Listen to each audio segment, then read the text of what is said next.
So if we recall last week's session, we did a reading from John Wheeler, and in his very unique, clear way, he urged us to try and recognize our true nature by disidentifying with the contents of our consciousness, that our true nature is that background awareness in which all the contents rises and falls.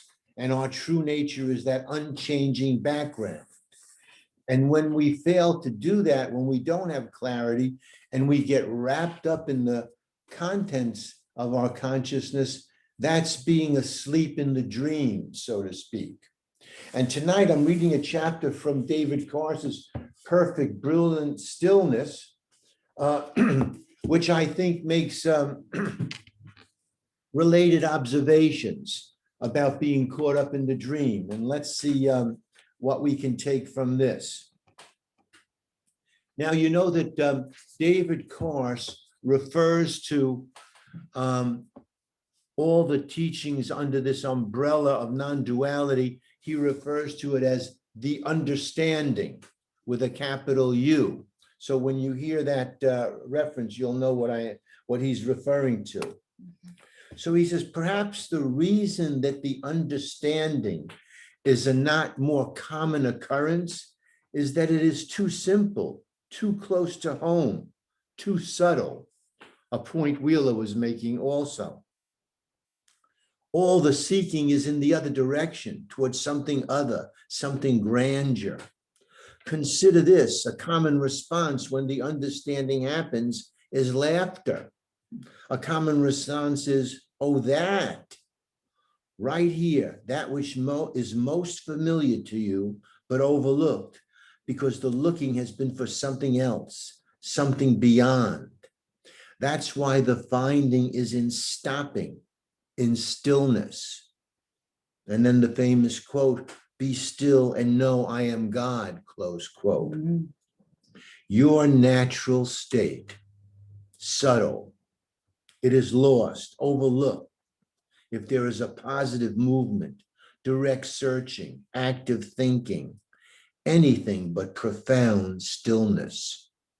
Mm. And then he gives a metaphor, which I'm not going to go into the details of reading, about how the eye works, the rods and cones in the retina and the periphery of your eye. But the point that he makes is, walking in the Vermont woods at night, I learned at a young age that what you could make out in the darkness, what you could see, depended on how you looked. Repeatedly, you would see a movement in your peripheral vision and turn to look directly at it, to see only darkness. Eventually, one learns not to turn, not to look directly, but just to keep it in your peripheral vision, just at the point where you're almost not looking at it at all. That's when you can see it best. Subtle. It is lost, overlooked if there is a positive movement, direct searching, active thinking, anything but profound stillness. Focus on it and it is gone.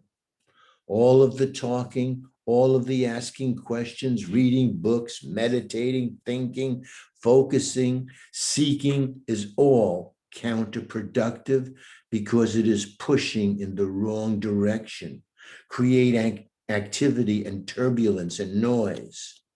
Just as there is action which is not action, action which is not willed, is not volitional, but witnessed as spontaneously happening, so too there is a seeing which is not seeing, a seeing which happens without trying, without looking. Asleep in the dream, the everyday activity is to look without truly seeing. What is called for is seeing without looking, the seeing without there being one who looks. Your true nature, what is pure subjective awareness. So becoming an observer to try and find it, to try and look at it, to try and turn it into an object, and you will not see it anywhere, because As an object, it is not. Pure awareness in which everything arises is what you already are. How can it possibly be found? In stillness, this is known. The sheer enormity of the misperception, the misunderstanding is staggering. That's why the laughter, when there finally is seeing, it's not like we're even close. Almost the entire human endeavor, from daily life, daily thought and actions, to philosophy and theology, psychology and sociology, biology, physics, history and politics, is all based on a completely erroneous premise and is heeded wildly, blithely, obliviously, off in the wrong direction. Only in non-action can anything meaningful happen. This is the meaning of Krishna's admonition in the Bhagavad Gita to be, quote, awake to what the world is asleep to and asleep to what the world is awake to. Being quiet in stillness, doing nothing, aware, is the only thing that is not wasting time. And then he has a conversation with someone asking questions. Wait, the person says, what about the unconscious? The unconscious what? What's called the unconscious mind, the unconscious self. Carse, this is what I mean by everything being based on a mistaken premise. Once you accept the widely held but unfounded belief in an individual self and an individual mind, you can then go to work and subdivide that mind into any number of conscious and subconscious and unconscious and superconscious parts and develop whole sciences to deal with each of them. But you're heading pell-mell down a dead-end road with all that. It'll keep you and everyone you know occupied in the dream for many generations, but it won't lead anywhere. Question, but when I look to uncover the unconscious reasons why I do things I do or feel the way I feel, it seems to be getting in touch with a level that is more real and more meaningful, the unconscious level, which is what drives and motivates this more superficial conscious level. Sure, and doing this kind of work can lead to a higher level of unfunctioning of the body-mind organism. Once the forces that are at work are understood. The guy says, yes, that's true. Carse says, yeah, but this is all within the dream, within the construct of mind in which these phenomena of body-mind organisms and individual self and mind divided into various levels all have apparent reality. In this dream, there are things experienced as pleasant and the things experienced as painful. If there is a disturbed childhood in one of the dream characters, much of the latter so-called life of that dream character may be unhappy. If there is going through successful therapy, maybe some of the rest of that life will be happier. There are many things in the dream which, if they happen, can make a part of the dream less painful. If the character takes a cooking class, it may have the opportunity to enjoy better tasting food than canned beans. If it takes a seminar and learns a new strategy or a new way of thinking or acting, the dream will be experienced in a new way that the dream character may like better. The world is full of ways to improve your experience of the dream, from the trivial to the deeply valuable and useful. But none have anything whatsoever to do with what we are talking about here. We're not talking about improving your experience of the dream. We're talking about seeing the dream for what it is, as a mental construct, a mind-generated fantasy, a projection of what is called the mind, but which in fact does not exist, either conscious or unconscious. What do you mean the mind doesn't exist? What mind? What is it that you are calling your mind? Well, I would probably agree that there isn't a thing called the mind. It's not an organ because I think it's throughout the body and not just in the brain, but the mind's part of the body-mind organism. So instead of a thing, would you call the mind a function? Guy says, okay, the thinking function, the reasoning function, and more than that, there are intuitive and other things that happen subconsciously. Those are the mind too. I agree that there is functioning in these body-mind organisms. There is physical functioning and there is mental functioning. Physical functioning is experienced as bodily activity of various kinds. Mental functioning is experienced as thoughts and mental activity. And it is because of these activities, the thought processes, sensory perceptions, and so on, the functioning of the body-mind organism, that there is an assumption made that there is something, someone here doing these things. But that's an unfounded assumption. To perceive that these activities are empty of an individual self doing them is to awaken. I'll read that again. To perceive that these activities are empty of an individual self doing them is to awaken. All there is consciousness. There is the apparent functioning of consciousness in and through these apparent body-mind organisms, but they do not exist as separate entities as such. That's why we call this the dream. Everything, including the body-mind organism you call yourself, does not exist as something separate in itself, but only as an apparent functioning in consciousness. There is no separate self or mind, only dream characters in consciousness. There is only thinking happening in this apparent organism, in these dream characters. We experience this. We experience thoughts happening, but the assumption that they originate inside these heads in something we call a mind is an unwarranted leap. It's the basic misperception from which everything else, all of dualism, all of the illusions of separation, all suffering follows. So wait. What I'm saying right now, I'm not saying this isn't coming from this mind. Exactly. Okay, you keep calling this a dream.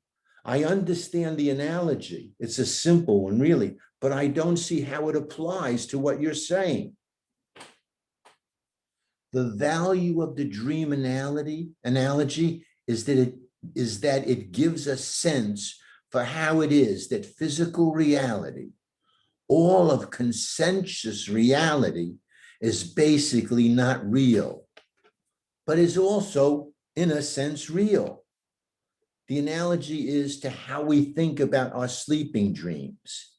If you dreamed something at night when you were asleep, when you woke up, you wouldn't say that what happened in the dream really happened. It was only a dream. On the other hand, it was a real dream. If you are telling someone about a dream you actually had, you aren't lying or making it up. You really did have this dream. What we mean by saying that the dream isn't real in the sense that consensus reality is real is that the dream does not exist independently on its own, the way it is believed other objects do. It only exists as a dream of the one who dreamt it. What I'm telling you is that this is the case for all of what you think of as reality, what we're calling consensus reality, what humanity generally agrees is real. It is not real like you think it is. It exists only as a dream in consciousness. It has a certain reality to it. Yes, it exists in a certain way. All there is consciousness. And this consensual reality exists in consciousness as an expression of consciousness. So it does have a certain existence, but it does not exist on its own, independently. It is here only as an expression, a projection in consciousness. It does not have any existence other than that. Another similar analogy, which hasn't been around as long, is the hologram. A hologram is really only an illusion creating by projecting a beam of coherent light. Yet a very sophisticated hologram would have the potential to look and sound and otherwise seem very real as physical reality, so that you could interact with a hologram of a person as if there were a real person there, which of course there wouldn't be. Yeah, but a hologram wouldn't really seem real because it isn't substantial. You could butt your head through it or walk through it, for example. That's why I say I don't see how the analogy applies. I don't think that you or that wall are dreams or holograms because they're very substantial. I can't walk through you. Exactly. So I ask you, under what circumstances would a hologram seem very substantial? Or put it another way, to whom would a hologram appear solid? Another hologram? Exactly. There's a long pause. Carse says, take your time. I'm sorry, I seem to have lost my train of thought. Just stay with that for a while. Relax. Don't try to struggle with it. Just be still for a minute. Can you tell me what we were talking about? Advaita, non-duality. What was the last thing that was said before you lost your train of thought? I'm afraid I've sort of blanked out here. That's fine. You're a little disoriented? Yeah, that was definitely strange. Then as a stranger, bid it welcome. Just stay with that disorientation a little before it slips away. Savor it. Get the feel of it. This is very beautiful. This is exactly what you are looking for without realizing it. The last thing that you said before blanking out was to recognize the possibility that all of this seems real only because you yourself aren't real either. You said that only another hologram would see holograms as substantial or real. The idea occurred to you that maybe you are only a hologram. Oh, yeah. Now, if you didn't really take this as a serious possibility, that would have seemed like just an interesting idea and you would have breezed through it without any problem. But because of what's happening here, the ego, that constructed, built up sense of an individual self, was faced with the real possibility that what you have always thought of as you, this mind-body apparatus operating in the world, does not exist in any true sense as anything real, but only as a hologram, a projection, a dream. And the ego is not able to deal with that, so it checks out. This is the difference between the intellectual understanding, in which these ideas are tossed around and argued about, and the understanding, going deeper. It goes to another level where the ego, the sense of individual self, gets exploded, annihilated. No doubt that would be experienced as a bit disorienting, yes? The ego sense of self spends all its time trying to stay in control. And that means trying to keep you away from these moments of disorientation when the bottom drops out and it doesn't know what to do. This is so beautiful.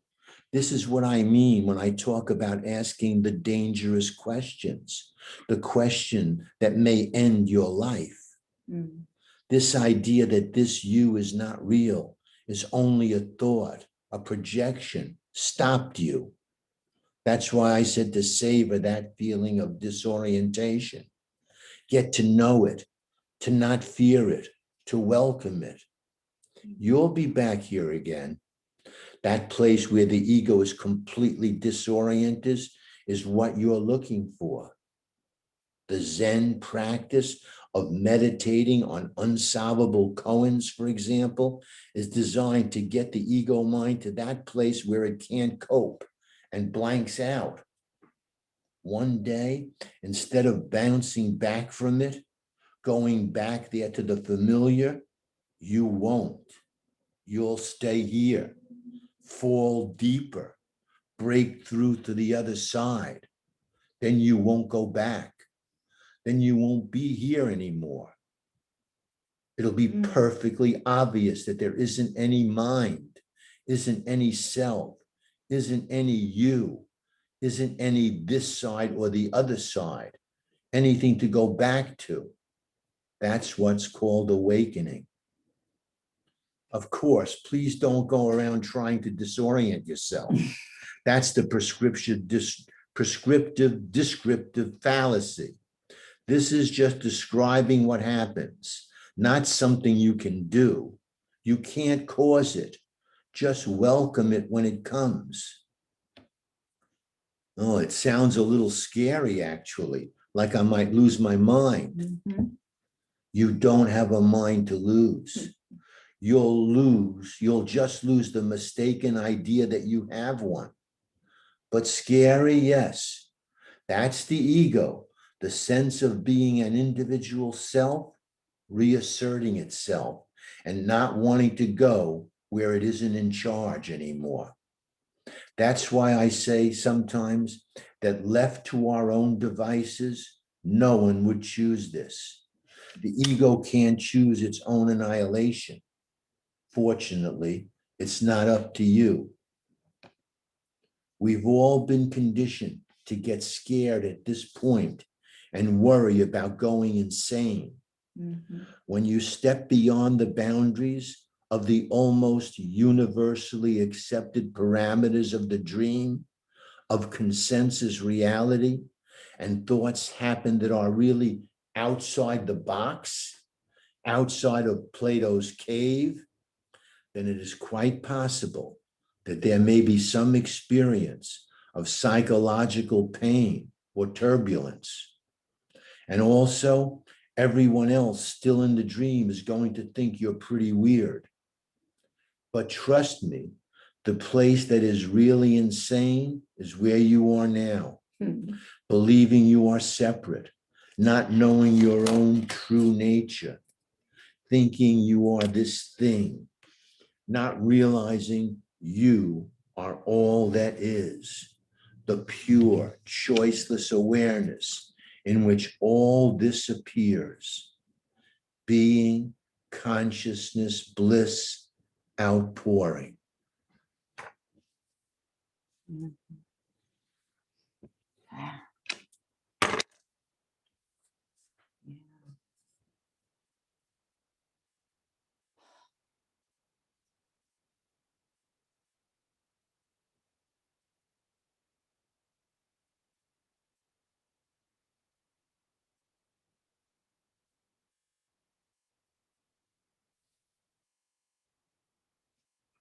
So there's a fear of letting go.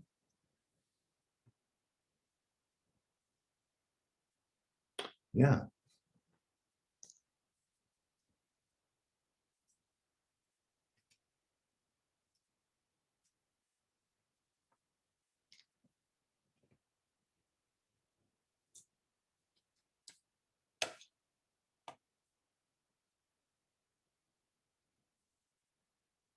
So that's why the me, the ego, is always looking for a situation in which it can take hold and cling, grasp. And he's saying there really is no such thing that's separate from consciousness, from awareness.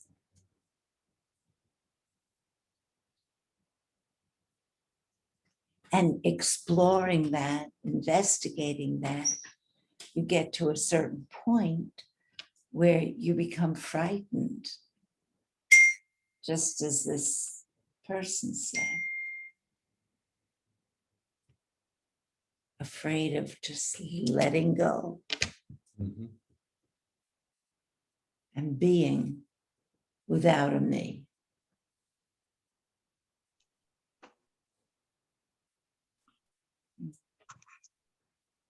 Well, when you've spent your whole life living the I mean, you're not born with an awareness of awareness. You know, I mean, in a sense you are, but what I'm trying to get at is that as you grow up, you don't grow up learning about awareness or learning about what you really are, the true self. You're taught to construct this whole image of what you think you are, this ego. So, you know, at some point you stumble on this stuff that, depending on what age you stumble on it, whether you're 30, 40, 80, 90, whatever, all those previous years you've spent building up an idea of what you are, and then to somebody come along and tell you, hey, you think you're not a ego. I remember when that idea was presented to me, and I laughed. I said, how about I punch you right in the nose and see who is, you know, I mean, it's, you can't just dump an idea like this onto somebody. It took me quite a while for me to even entertain the idea that what was being presented was in some other kind of Buddhist fantasy. Mm-hmm. And so, you know, yeah, I mean, at some point, if you let some of this stuff sink in, you can see it in steps that, you know, you can find areas where you still are when you're not seeing things through the ego. Mm. You know, when I'm not seeing when I'm in a process of not processing what I see, what I hear, when I'm not processing the now through the ego,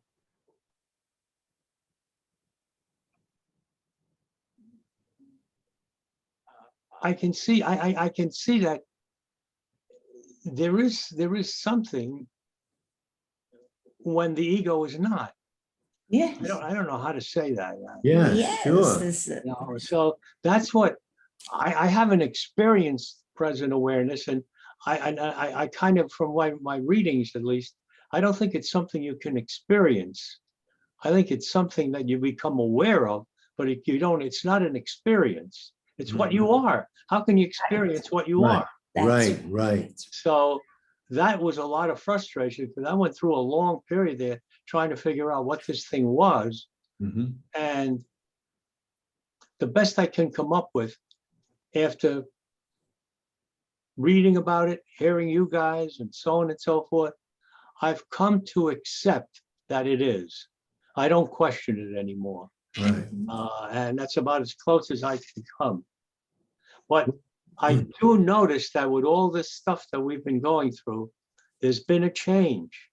And the change is that the ego doesn't act up as strongly. It's getting fragmented. It's losing.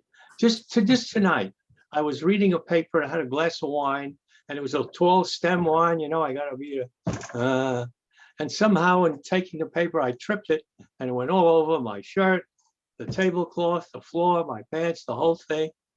And it's unbelievable. I mean, I looked at it and I said, Jesus, oh well. And I didn't get really upset. Mhm. And I was really aware that I was really not upset. And I was real, I said, it's amazing. And, in a little while I started, of course, I'm processing it now through the ego and when you verbalize it.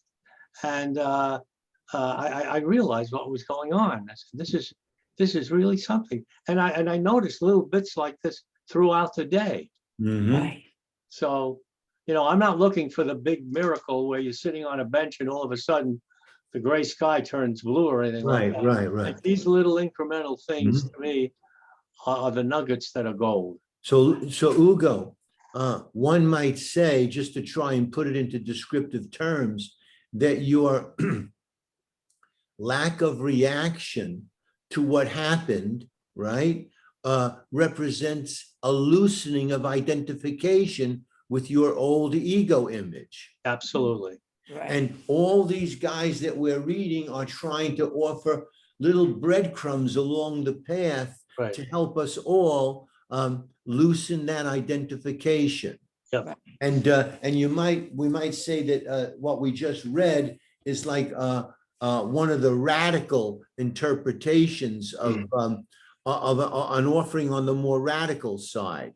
It's a very flowery description of, Why is it radical? Well, it's radical in the sense that it's a frontal assault on your acceptance of consensual reality, right? Yes, right? That's true. That's true. Like it's like, and another point he says, be careful because the ego is so clever and subtle. It'll say, oh, I see now that I'm only a dream character, but it's still maintaining the Yes. position of the ego Yes. who's noting a dream Right. character, Right. as opposed to really breaking, having a Right. pop moment. Right. But yeah, the idea that consensus reality is a dream, is the consciousness dreaming, and that I'm a hologram and you're a hologram, and it's all a dream character, and he's saying that as radical it is, the other side of it is there's an immense freedom that comes with it. Yes. Because once you're no longer the doer, Yes. you're no longer so responsible for everything. Well, yes. Yes, in a sense, but you're still living in this consensus dream, and you still have to stop at a red light. Of course. But when you lose becoming the doer, then you lose this phantom idea of choice. Right. So right. if you give up choice, then implied in that is the responsibility for the action. Yes. Because there is no, it's the volcano blew up. I didn't make it blow up. It blew up. That's it. Mhm. So, Well, it's interesting because we tend with the sense of a me to live in reaction. We're constantly reacting. right.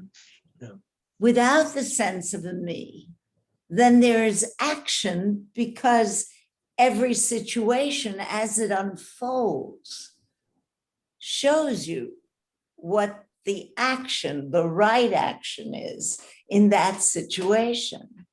And as you said before, Ugo, it's so wonderful when there's the realization that without the self-centered me that holds on for security, because that's fundamentally what it's always doing, holding on for safety and security, there's a realization that you're still there, but that you is not this false you or this dream character you.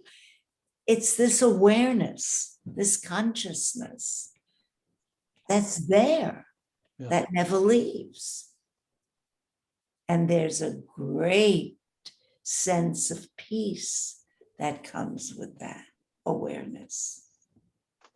Yeah, because there's another little aspect of this, and that is that the role that conditioning plays in this ego. This Mhm. me is it doesn't have much validity. I mean, in certain instances, okay, but mostly because it's been put together through a process of conditioning, and which affects memory. That it's recorded in memory and thoughts that come out of memory. So it's the whole thinking process that is suspect, and I'm very much aware of this.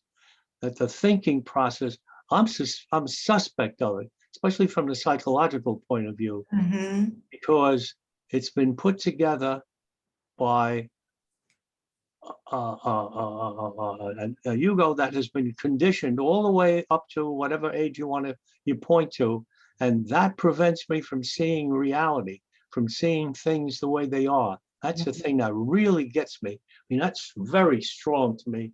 Yes. That I'm looking through. In other words, it's almost like sunglasses and not seeing exactly what's there. Of course. Mhm. Of course, but Ugo, you've already had the truth of seeing that that conditioning can be diminished. Yep. That your vision, so to speak, is less foggy. You know, right? There's more clarity in your self-understanding today than there was at other points in your life. And this is all about coming to clarity about understanding ourselves. Yeah, because in a situation, it's not phrased as what am I going to do, but what does the situation require? Correct. Right. So there's a whole different way, there's a whole different attitude there. And what I can do it, not saying my life is a bowl of cherries now or anything like that, but there sure are a lot less pits in the bowl. That's right. That's right. Walter, any thoughts you want to share? I'm just listening to you guys talk and taking it in. Okay. I think it's great. Thank you so much for reading this. It's Yes. got me inspired to go back and finish reading the book. It's really a Yes. wonderful Mm-hmm. wonderful book. One of the things that came through in my mind, or in this mind, or in thought, one way or the other, was the Hunas, the Polynesian mystics. Uh-huh. And they have this thing is they have these principles, and the first one is the world is what you think it is. Mm. Kind of that. And as you guys are talking, I think it's just it's kind of along the same line. And I think that for me the challenge is to see where these thoughts that I have, where they're allowing this surrender of a limited identification Mhm. to be empowered, to come about, or where my thoughts are basically supporting a limit, supporting a notion of a smaller Right. or a separate self rather. Mm-hmm. So I think it's kind of fascinating, It is. looking at all that stuff and trying to become aware. I'm trying to do something and then I bump into something, and why am I bumping into that? Mm. And it's typically just because I think I'm going to bump into it, kind of stuff, or why am I facing this limit here? So anyway, but yeah, I really enjoyed this reading, Paul. That was so wonderful. You kind of bring it alive when you're doing that. Really Good, good. Yes. I'm glad. Wonderful. Yeah, Wonderful. I found it Yes. It's wonderful. compelling, right? Mhm. Okay, guys, I think we're gonna wrap it up. great. Great. Thank you Thank so you. much. Okay, so have a Thank good you. good week, and we'll meet next time. We'll be in touch, okay? Sounds great. Wonderful. Thank you. Right, Good night, all. Good night, Good Walter. night. Stay safe. Good Bye-bye. night, Ugo. Buonasera. Oh, Ciao. Buonasera. buonasera a tutti. Bravi.